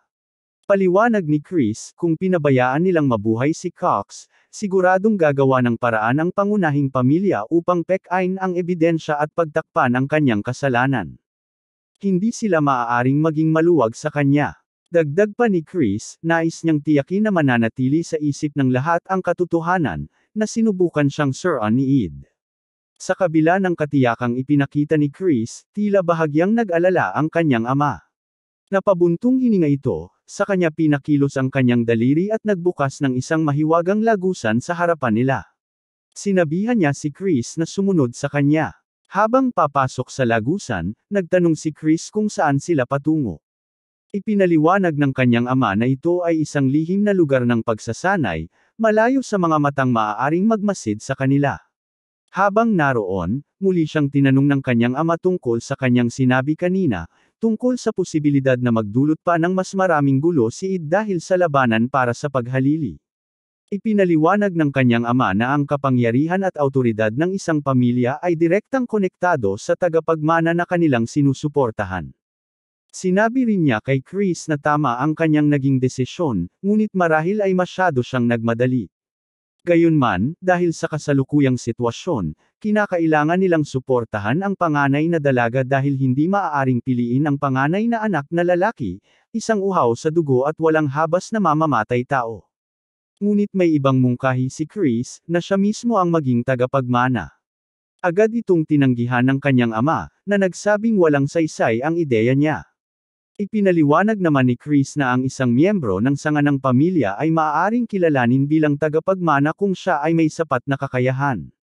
Ngunit sagot ng kanyang ama, isang titulo lamang iyon sa pangalan at hindi naman talaga na ipatutupad. Subalit, iginiit ni Chris na hindi siya kumbinsido roon. Kung wala iyong halaga, bakit ganoon na lamang ang pagsisikap ni Ed na sirain siya? Sumagot ang kanyang ama na noong kabataan nila, mas may talento si Chris kaysa kay Ed, ngunit ngayon, malayo na ang agwat nilang dalawa. Nangako naman si Chris na mabilis niyang hahabulin ang kakayahan nito, ngunit upang magawa iyon, kailangan niya ng tulong ng kanyang ama. Hiningi niya ang awtoridad nito upang may rekomenda siya na lumahok sa sagradong ritual ng maitim na salamangka sa loob ng 2 buwan. Sinabi ng kanyang ama na upang lumahok, kailangang umabot siya sa 2 bituin, gayong kakamit lamang niya ng una. Ngunit tiniyak ni Chris na maaabot niya ito sa loob ng 2 buwan at hinimok ang kanyang ama na tulungan siya sa pagkakataong ito. Makalipas ang ilang panahon, nagsimula ng magbulungan ang mga kasambahay tungkol sa malaking pagbabagong nagaganap kay Chris. Narinig nilang personal itong tinuturuang magsanay ng mismong konde. Samantala, sa loob ng lugar ng pagsasanay, patuloy na pinatibay ni Chris ang kanyang kakayahan. Mahigpit niyang hinati ang isang bagay sa harapan niya. Habang nakatutok sa kanyang ginagawa, tinanong niya ang kanyang ama kung tama ba ang paraan ng kanyang pagsasanay. Sumagot naman ito na bagamat ngayon lang niya itinuro ito kay Chris, agad itong naunawaan ng binata. Ngunit sa isip ni Chris, tila may mas epektibong paraan, at balak niya itong matuklasan. Si Chris ay mabilis na sumugod at pinutol ang mga binti ng kalaban. Napansin ito ng kanyang ama at tinanong kung paano niya nagawa iyon gamit ang mud swordsmanship, gayong hindi ito para sa pagputol. Ipinaliwanag ni Chris na ginamit lamang niya ang mud swordsmanship ngunit binalutan ito ng enerhiya ng black side swordsmanship. Sa loob-loob ng kanyang ama, hindi siya makapaniwala dahil hindi ito isang bagay na dapat magawa ng isang 1-star na mandirigma, ngunit pinanatili niya ang kanyang composure at sinabing ito ay makapangyarihan. Gayunpaman, ipinaalala niya kay Chris na ang paggamit ng 2 magkaibang teknik ay magpapahirap sa paggamit ng sumpa. Ngunit ipinakita ni Chris na kaya pa rin niya itong gawin at sinabi niyang hindi naman ito gaanong mahirap o nakakagambala. Sa pagkakataong ito, hindi na napigilan ng kanyang ama ang kanyang pagkagulat. Lumipas ang 2 linggo at nakahiga si Chris sa lupa, hinihingal. Sinabi niyang napakahirap ng pagtakbo, lalo na't hindi siya maaaring magpabeya dahil ang tibay ng katawan ay susi sa pagtaas ng kanyang lakas. Biglang dumating si Melon at tinanong kung pagod na siya, sapagkat malapit na ang kanilang laban, isang araw na matagal na niyang inaabangan. Napabuntong hininga si Chris at inisip kung bakit palaging napakalakas ng dating ni Melon, ngunit tiniyak niya sa kanya na ginagawa niya ang lahat upang matugunan ang kanyang inaasahan. Alam ni Melon ang kanyang pag-unlad, ngunit ipinahayag niyang isa pa rin siyang 1-star kaya't hindi kailanman niya mapapabagsak ito. Subalit, tiniyak ni Chris na mangyayari ito at makakakuha siya ng mahalagang aral mula sa laban kahit na hindi siya manalo. Tumawa si Melon at sinabing puno pa rin ito ng enerhiya, kaya't inaasahan niyang lalaban ito ng higit pa sa kanyang hangganan upang siya ay maaliw. Si Melon ay kasalukuyang isang upper 4-star warrior. Ipinaliwanag na sa bawat star level, may 3 antas, lower, middle, at upper. Dahil isang upper 1-star pa lamang si Chris, napakalayo ng agwat nila. Gayunman, dahil galing siya sa isang mayamang pamilya, binansagan siyang isang wallet warrior. Habang bumalik si Chris sa kanyang silid, tinanong niya si Mary kung natapos na nitong ayusin ang kanyang gamit para sa kanilang paglabas. Sumagot si Mary na tapos na, at dahil ito ang kanilang unang paglabas ng magkasama, sinigurado niyang magmukhang kahanga-hanga. Ngunit pinaalala ni Chris na hindi niya sinabi na sasama ito. Tumawa si Mary at sinabing natatakot lang siya, sabay banggit na baka magka-heat stroke siya. Nagtaka si Chris kung paano magkaka-heat stroke ang isang banshee. Naalala niya ang isang pag-uusap nila ng kanyang ama, kung saan tinanong niya kung maaari niyang palitan ang kanyang attendant ng isang tao. Ipinaliwanag ng kanyang ama na hindi maaari dahil may kontrata na siya kay Mary, at ang isang high-rank banshee ay hindi maaaring kontrolin ng walang kasunduan. Nang tanungin ni Chris kung paano niya maiiwasan ang kontrata, sinabi ng kanyang ama na kinakailangan niyang makipaghalikan ng malalim kay Mary, na ikinagulat ni Chris. Hindi makapaniwala si Chris na may ganitong kasunduan noon. Sinabi niya kay Mary na hindi ito maaaring sumama dahil pupunta siya sa isang lugar na maraming tao. Malungkot itong tumingin sa kanya at sinabing matagal na siyang nakakulong sa loob ng mansyon. Sa sobrang lungkot nito, napilitan si Chris na pumayag ngunit may kondisyon, hindi siya maaaring magpakita sa iba. Sa tuwa ni Mary, tinawag niya itong pinakamahusay at nagdiwang. Paalis na sila nang tanungin siya ni Mary kung saan sila pupunta. Sagot ni Chris, pupunta sila sa isang lugar kung saan siya kikita ng pera. Napakunot noo si Mary at ipinaalala sa kanya na marami na siyang pera. Sinimulan niyang ihulog ang mga barya sa sahig, na ikinainis ni Chris. Inisip ni Mary na baka hindi pera kundi pagmamay-ari ng lupa ang habol nito. Ngunit hindi rin iyon ang sagot ni Chris. Nang tanungin kung ano talaga ang dahilan, sinagot niya na ito ay para sa isang bagay na dati na niyang ginagamit. Sa loob ng isang karwahe, nakita nilang nandoon si Thurn, na tila naghihintay. Tinanong ni Chris kung anong ginagawa nito roon. Sagot ni Thurn, naroon siya upang bantayan si Chris, baka gawin na naman ito ang dati niyang masamang ugali. Sinabi ni Chris na wala itong dapat ipag-alala dahil pupunta lamang siya sa isang lugar upang magsugal. Ipinaliwanag niyang natural lamang sa kanilang uri ang pagiging malapit sa sugal at alak, at maging ang Demon Emperor mismo ay nagre-rekomenda nito, kaya't ito ay legal. Sinabi ni Thurn na sasamahan niya ito, na agad namang tinanong ni Chris kung ito ba ay nag-aalala para sa kanyang nakatatandang kapatid. Biglang nataranta si Thurn at itinanggi ito, sabay sabing wala siyang pakialam at nais lamang niyang tiyakin na hindi mapapahiya ang kanilang pamilya. Napangiti si Chris at tinawag siyang nerd, sabay sabing baka masyadong matindi ang sugal para sa kanya. Tinanong niya si Thurn kung alam ba nito ang mga patakaran. Sagot ni Thurn, ang pagsusugal ay simpleng laro ng baraha lamang at kung hindi ito titigil sa pang-aasar, sasaktan na niya ito.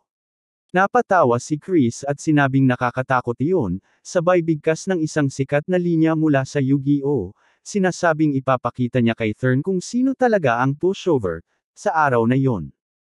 Nang makarating sila sa kanilang destinasyon, tumambad sa kanila ang isang napakagarang gusali. Maging si Mary ay napahanga, at sinabi niyang parang kumakabog ang kanyang puso. Sinaway sila ni Chris at sinabihang tigilan ang pagiging parang mga country bumpkin. Inabot niya ang isang maskara kay Thurn at sinabihan si Mary na magtago upang walang makakita sa kanya. May ibinulong siya kay Mary, at matapos nitong makinig, agad itong nawala upang gawin ang iniutos sa kanya. Tinanong ni Thurn kung saan ipinadala ni Chris si Mary, ngunit sinabi ni Chris na wala siyang dapat ipag-alala at mas mabuting pumasok na sila. Habang naglalakad sila papasok, maraming mata ang tumingin sa kanila.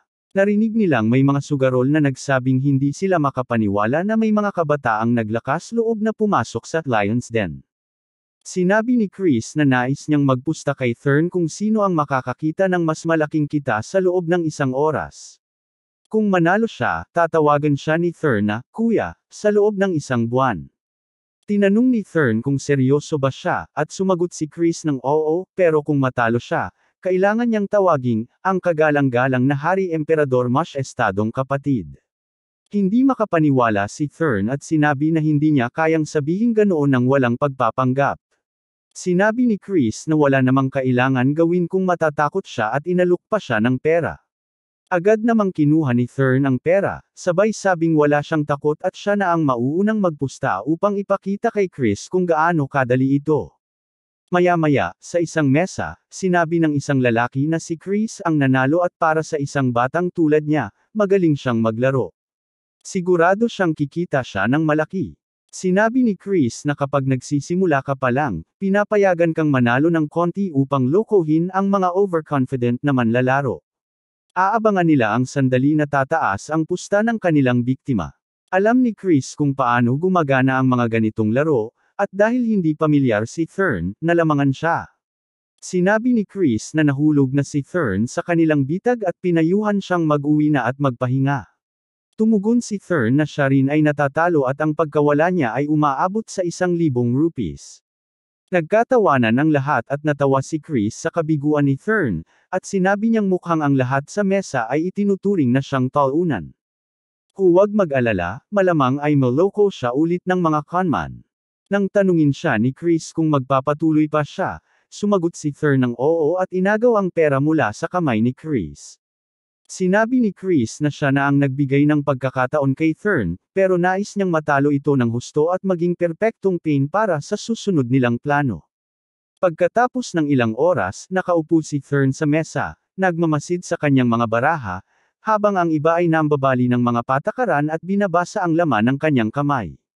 Napansin ito ni Chris at sinabi niyang perpekto ito. Biglang dumating si Mary sa likod ni Chris at sinabi niyang nahanap na niya ang mga taong tinutukoy niya. Pinuri ni Chris si Mary at habang si Thurn ay medyo kinakabahan, parang tumataas ang morale ni Chris. Hindi nagtagal, nakarating sila sa kanilang destinasyon. Binuksan ni Mary ang pinto at nang pumasok sila, naguluhan ang mga tao at nagtatanong kung sino sila. Inalis ni Chris ang kanyang maskara at sinabi niyang tiyak ay kilala siya ng lahat. Nang itanong nila kung anong negosyo ang mayroon siya, sinabi niyang tawagin ang kanilang master. Isang lalaki ang lumapit at nagpakita ng labis na pagpapakumbaba, tinanong si Chris kung dumaan ba siya talagang bisita. Ipinakilala sila kay Grant, ang master ng Girl Merchant Guild, isang kilalang negosyante at lihim, may-ari ng kasino. Sinabi ni Chris na nais niyang makipag-usap ng pribado, at tinanong ni Grant kung tungkol saan ang pag-uusap. Sinabi ni Chris na niloko siya ni Grant at ang kanyang batang kapatid, na labis niyang pinapahalagahan, at ngayon ay nagtatanong pa si Grant kung bakit siya naruroon. Tanong ni Grant kung ang lalaki sa Tiger Mask ay ang kapatid ni Chris, at sumagot si Chris na siya nga si Count Kazar. Sinabi ni Grant na tanging ang kasino lamang ang kanyang pinamamahalaan at walang kinalaman ang iba sa kanya. Ngunit si Mary ay nagbigay ng isang matinding tingin, at agad na humingi ng paumanhin si Grant, nagsabing hindi sana niya ginawa iyon kung alam niyang anak siya ng Count. Nangako si Grant na magbibigay siya ng kabayaran at tinanong kung magkano ang nais ni Chris. Sinabi ni Chris na 1,000,000 rupees, na ikinagulat ni Grant dahil hindi nila kayang magbigay ng ganoong halaga. Sinabi ni Chris na 200,000 rupees na lamang at tinanong ni Grant kung ito na lang ba. Sinabi ni Chris na mayroon pa siyang ibang nais mula kay Grant, at pagkatapos ng ilang sandali, ipinaliwanag ni Chris na ito ay bagong kagamitan. Sinabi ni Mary na hindi niya akalaing gagamitin ni Chris ang 200,000 rupees upang bumili ng mga gamit, at ito raw ay isang matinding plano.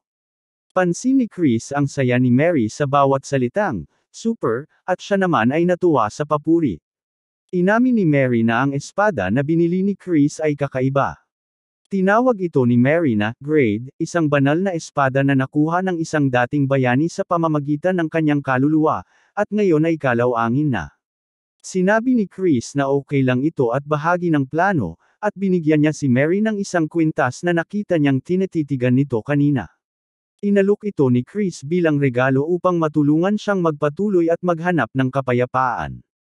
Nagpasalamat si Mary at sinabi na bago at pagkatapos niyang mamatay, ito ang unang pagkakataon niyang makatanggap ng regalo.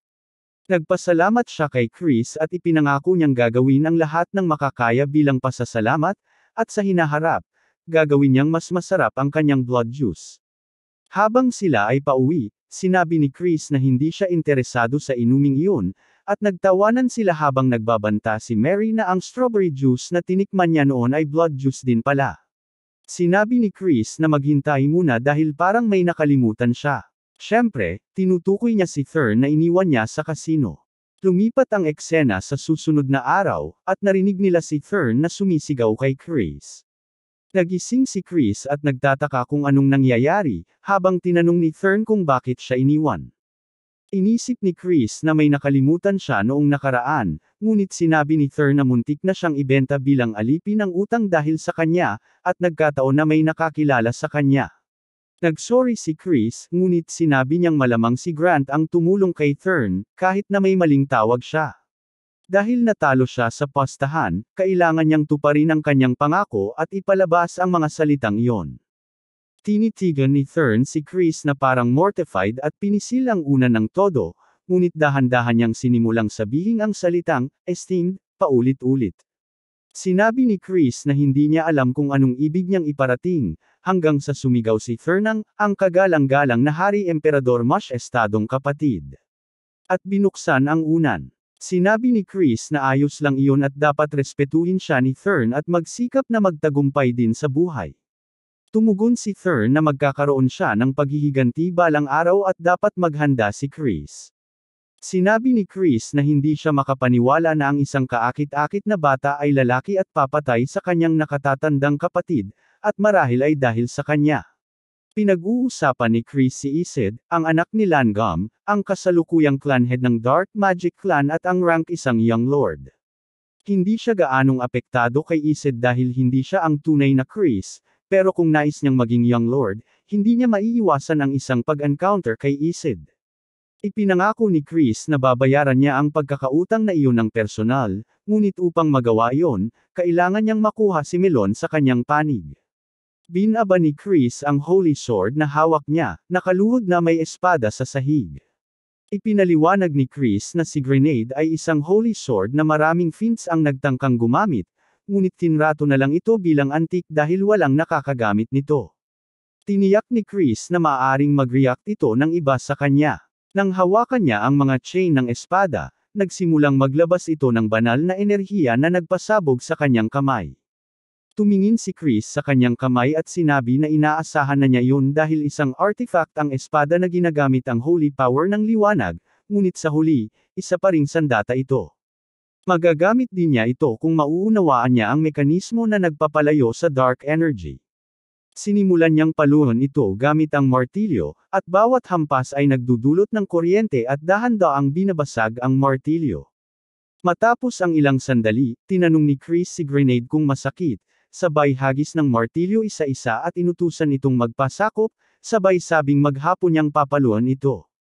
Naawa na ako sa espada. Ilang araw ang lumipas, at naruroon sila sa lihim na training grounds. Tinanong ng kanyang ama kung natapos na ba ang kanyang mga paghahanda. Sumagot si Chris na oo, at nakita nila ang isang babae na nakatayo sa harap niya. Tinanong ni Chris kung sino siya, ngunit parang may naiisip siya at biglang naalala kung sino siya. Binati niya ito bilang si KN, ang commander ng Black Shadow Knights. Sinabi ni KN na matagal na rin, at nalaman natin na siya pala ang tiyahin ni Chris na si Marian, anak ng Elder Clan Head, master ng Dark Magic Clan, at nakatatandang kapatid ng kanyang ama, si Viscount Langum. Siya ang nagpoprotekta sa Elder Clan Head at namamahala sa mga lihim na misyon at surveillance sa loob ng clan.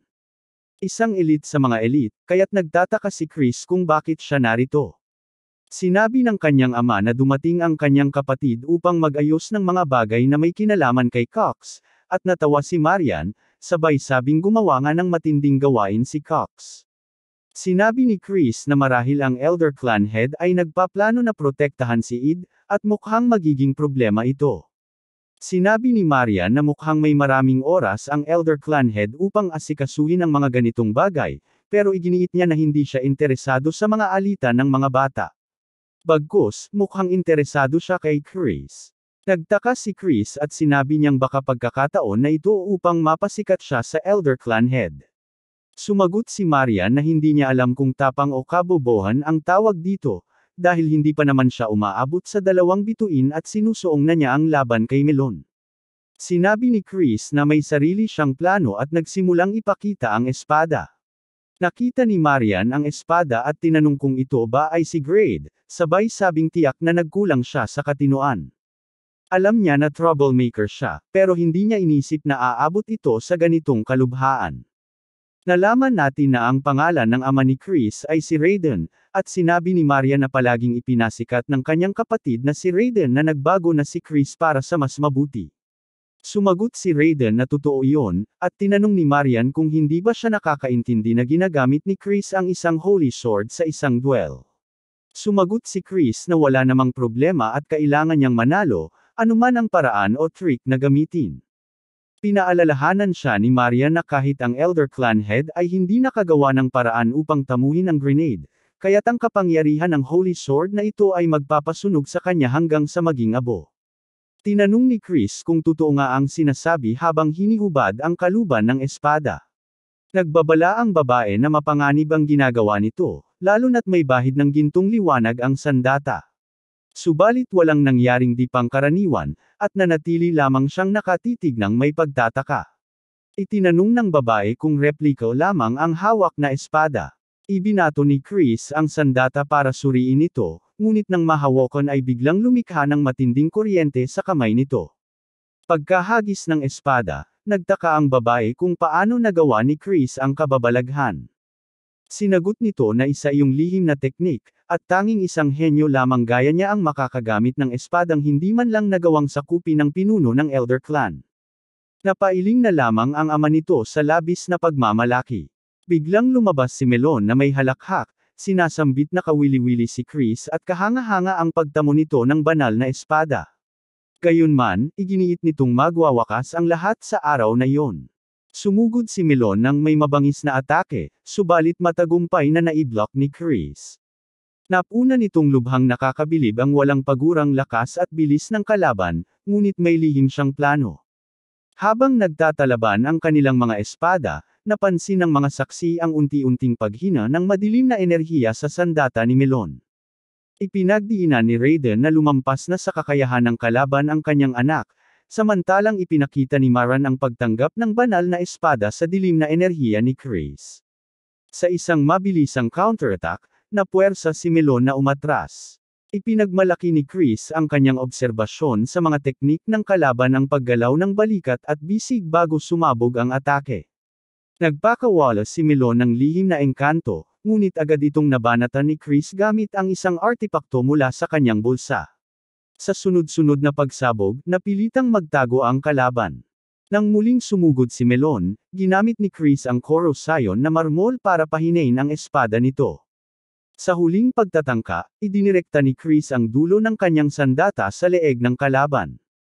Ipinroklama niya ang pagkapanalo, na may bahagyang pagkamuhi sa sariling pagiging mapagmalabis. Tumawa ng malakas si Melon sa kasiyahan, na tila nawala sa sarili sa kagustuhang makipaglaban muli. Ipinahayag ni Chris ang kanyang hangering makuha ang katapatan nito ng walang pamimilit. Sa huling eksena, tila may bakas ng pag-asa si Maran sa kakayahan ni Chris na kontrolin ang madilim na enerhiya, habang nagbabalik tanaw sa isang misteryosong figurang naghahadges ng banal na espada sa lupa. Nagtapos ang tagpo sa kusina kung saan isang kalunos-lunos na tauhan ang tila naghahanda ng makabuluhang simbolo, isang strawberry na hiniwa sa gitna ng cheesecake. Si Chris ay nagpahayag ng pagkamangha sa kanyang matagal na paggawa ng strawberry cakes. Si Mary naman, sa kabila ng pagbibiro sa kanyang hitsura, ay pinuri ang kanyang pambihirang galing sa pagluluto.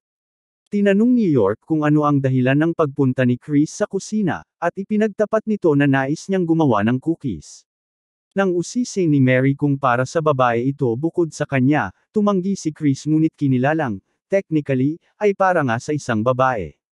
Inalok siya ng tulong ng York, ngunit iginiit ni Chris na mas mahalaga ang paghahanda nito ng buong puso, kahit patila hindi siya ang tipikal na baker.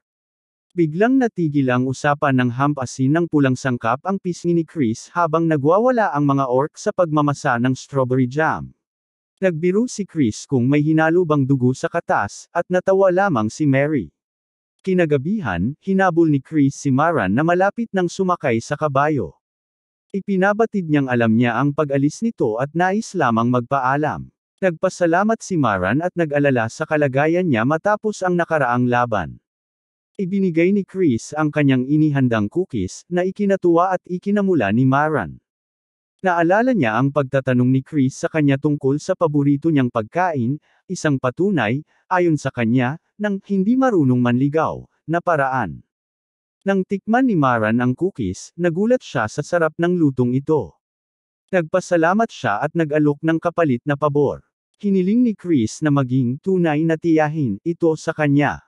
Ikinatwiran ni Mara na bilang magkadugo na sila, may mas malalim sana ang kahulugan ng hiling, marahil ay suporta sa nalalapit na laban sa pagmamana. Tumanggi si Maran dahil kailangan niyang maging neutral bilang miyembro ng pangunahing pamilya. Nagpakatoto si Chris, na nagsabing nais lamang niyang magkalapit sila. Ngunit kung sakaling, lihim, siyang tulungan ni Maran, hindi niya ito tatanggi. Napahalakhak ang tiyahin at sinabing dahil sa masarap na cookies, hindi niya mapipigilang pahalagahan ang pamangkin. Nag-iyakan pa si Raiden sa tagpong ito dahil sa sobrang wholesome. Binanggit ni Chris na kung saktan ito ni Maran, baka hindi na niya maulit ang lasa ng cookies. Nag-alok si Maran ng payo, mag-ingat kay Juliana, ang pinakamaamong kandidato sa 5 Young Lords. Nagtaka si Raiden, ngunit iginiit ni Maran na mauunawaan din nila ito balang araw.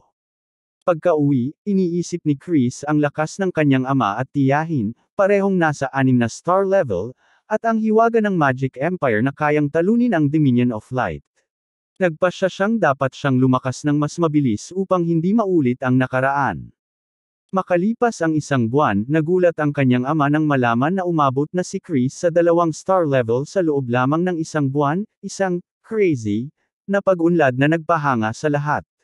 Nagtataka si Chris kung bakit siya nagulat gayong pangako niya ito sa kanyang ama. Tinanong niya kung bakit siya pinatawag ng mag-isa sa ganitong oras. Ipinaalam ng ama na isinumite niya silang magkapatid bilang kandidato sa sagradong ritual ng kadiliman, ngunit tanging si Thurn lamang ang naaprubahan. Napabuntong hininga ang ama at inamin na dahil ito sa mga kapintasan ni Chris, walang katuturang paggastos, pakikipagbabae, pagnanakaw, at pagkasira ng mga ari-arian dahil sa kalasinggan. Hindi ito makailang ni Chris, ngunit nagalit ang ama sa paghamak ng pangunahing angkan sa kanyang anak. Itinanong ni Chris kung si Viscount Langum ang nagpasya, ngunit sinabi ng ama na si Leon de Baron, isang direktang inapo ng pangunahing angkan at pinakamalakas na kandidato sa ritual, ang nagpasya. Ipinaliwanag ng ama na sa sagradong ritual, maglalaban ang mga kandidato upang makakuha ng purong kadiliman mula sa negatibong dimensyon. Ang makakuha ng mas marami nito ay magiging batayan sa pagpili ng susunod na Young Lord ng angkan. Kung mananalo si Leon, mahihirapan si Chris na abutin ang kanyang layunin. Nagmungkahi ang ama na hihingi siya ng tulong kay Maran, ngunit iginiit ni Chris na kaya niya ito ng mag-isa. Bagamat alam ng ama ang kakayahan at pagbabago ni Chris, nanindigan siyang tulungan ang anak. Iminungkahi ni Chris na sasali siya sa pangangaso ng itim na Pildores, na pinamumunuan ng angka ng Truman upang patunayan ang sarili. Nabanggit din niya ang pangatlong anak ng Condi ng Truman na kakampi ni Leon at naniniwalang walang karapatan si Chris sa ritual. Ngunit buong tiwala si Chris na mapapagtibay niya ang kanyang lugar sa pamamagitan ng pangangaso. Lumipat ang eksena sa estate ng pangunahing angkan, kung saan iniulat ni Maran sa isang elder na nagbago na raw si Chris. Sinabi nitong hindi katulad ng dati, may potensyal na ang binata. Nagduda ang elder, na naaalala si Chris bilang isang hambog na nagkukunwaring henyo. Ngunit iginiit ni Maran na maaaring siya ang susi sa matagal ng hangarin ng elder. Natawa ang elder at sinabing masubayayan si Chris. Tinawag niya si Simon, ang mapagkiling na punong butler na may palayaw na blood drinker, at inutusan itong bantayan ang lahat ng kilos ni Chris. Nagpaalam si Simon ng may masamang ngiti, na nangakong maglalaro habang nagmamatsyag. Sa isang karwaheng patungo sa nayon, iniisip ni Chris na kailangan niya ng itim na Pildores upang mapabilis ang pag-unlad ng kanyang kakayahan. Bagamat naging 2 bituin na siya, kulang pa rin ang kanyang lakas at reserba ng enerhiya. Aniya, ang pangangasong ito ang magiging susi upang siya'y makasabak sa sagradong ritual. Biglang huminto ang karwahe at sinalubong siya ni Lardas. Anong ginagawa mo rito? Tanong nito, na nagpapahiwatig ng bagong hamon sa landas ni Chris. Nagtanong si Chris kay Lardas kung maayos ba ang kalagayan nito, at biniro ito kung hindi nagpakita ng walang dala. Sa pagmamadali, sinabi ni Lardas na syempre may regalo ito para sa binatang Ginoo. Bigla itong sinampal ni Chris, at nahulog ang alay sa sahig. Nagulumihanan si Lardas, ngunit mariing sinabi ni Chris na tila nalilimutan nito ang sariling posisyon. Ipinahayag niyang nabalitaan niya ang ilegal na mga gawain ni Lardas, kasabay ng isang nakakatawang imahe nito na nang-aapi bilang isang penguin, parang eksena sa Happy Feet. Muli, binalaan ni Chris na palalampasin niya ito sa ngayong pagkakataon, ngunit dapat tumigil na ang lahat ng labag sa batas. Sumang-ayon si Lardas ng pilit. Dagdag pa ni Chris, kailangan niyang magprokura ng ash peel. Nag-alangan si Lardas dahil tumaas raw ang presyo nito kamakailan. Sa pagkutya, tinignan ni Chris si Mary at tinanong kung handa na ito. Biglang nagpalit ng pagkatao si Mary, mula sa masayahing kasama ay naging mabagsik, at agad na lumuhad si Lardas sa takot, nangakong kukuha ng ash peel. Pinasalamatan ito ni Chris at hiningi rin ang isang panandang kayang pumutol ng baluti. Lalong nagulumihanan si Lardas, ngunit wala nang nagawa. Habang paalis, tinanong ni Mary kung uuwi na sila. Sinabi ni Chris na may isa pang pupuntahan, isang potion store. Pagpasok, inutos niya na bilhin ang lahat ng paninda. Nagtaka si Mary, lalo nang makitang kasama ang aphrodisiac. Naisip nito ang maling akala at nagsimulang magtampisaw sa hinala. Kinilig sa nerbiyos si Chris at ipinaliwanag na hindi para sa kanya ang gamot, kundi para sa konde. Tumango ang shopkeeper, na parang naiintindihan ang pangangailangan ng matandang si Raiden. Mahigpit na pinanggakwa ni Chris ang tindero na itago ang transaksyon para sa karangalan ng konde. Makalipas ang ilang sandali, nagharap sina Chris at ng konde. Inutusan ni Chris na ulitin ng huli ang titulo nito bilang Hari Emperador, na ikinairita ng konde. Nagbabala ang konde na mag-ingat si Chris sa Black Pill Hunt, ngunit iginiit nitong hindi siya nag-aalala, gusto lang nitong matiyak na magaganap ang kanilang laban. Natawa si Chris at nangakong babaliin ang mga ilong ng angkan ng mga Terran. Pagdating sa mansyon ng angkan Terran, hinarang sila ng isang duwending bantay na nagsabing hindi sila papapasukin. Nagalit ang mga kasamahan ni Chris, ngunit pinigilan niya ang mga ito. Sa halip, tinanong niya kung sisingilan ba nila ang gastos sa Konde Chan. Natakot ang duwende at pumayag. Ipinakita ang marangyang mansyong kinainan ni Chris, na nagulantang sa mga kasama sa laki ng halaga. Pinasimulan niya ang paghahanda para sa inuman, ngunit biglang lumabas si Mary mula sa mga bagahe. Nagtaka si Chris kung bakit nandoon ang babae, at ipinagtapat nito na nangako itong maging katulong niya habang buhay. Sa gitna ng pagtatalo, sumulpot si Alo, ikatlong anak ng Konde Chan, na galit sa malaking bayarin. Siniko ni Alo ang papel na may singil at sumambulat ng mahika, anupat sumampong ang isang leopardo. Mariin itong tinanong si Chris, gusto mo bang mamatay? Si Chris ay nagpaliwanag na ang Count Subjugation Arts ay isang uri ng madilim na mahika na gumagapos at kumokontrol sa mga halimaw sa pamamagitan ng takot. Aniya, may mga lihim na formula na nagdudulot ng paralysis, guni-guni, at labis na pagkabagabag sa isip ng mga nilalang. Gayunpaman, kinilala niyang mas komplikado ito kaysa inaasahan, kaya mahihirapan siyang matutunan ang lahat sa maikling panahon. Para sa kasalukuyan, iginiit niya ang pangangailangang talunin ang nakakatakot na pas ang iyon sa anumang paraan. Nang hingi ni Chris ang tulong ni Mary para sa sandata, tumawa ang dalaga at ibinigay ang kailangan mula sa kanilang imbakan. Sa harap ni Alo, hinamon niya ang halimaw ng may kumpiyansa. Nagalit si Alo at sinabing hindi siya sunod Sunyeran, habang ang leopardo ay sumugod kay Chris. Sa isang iglap, sinalpok ng halimaw ang tungkod ni Chris hanggang sa mabasag ito, at naibagsak ang binata sa sahig. Pabulong na sinabi ni Chris na hindi patas ang laban ng 2 versus 1, at kung magwawagi siya, mas gugustuhin niyang maging bantay kaysa tagapag-alaga. Sumagot si Alo ng may puot, sinisigaw ang pagmumura habang sumisid sa leopardo. Ngunit nang muling sumugod ang halimaw, mabilis na kumilos si Chris at sinapak ng sunod-sunod ang kalaban gamit ang bagong tungkod. Tinawanan niya si Alo at pinagsabihang, huwag umiyak, kahit pa sinabi nitong hindi siya magpapatalo.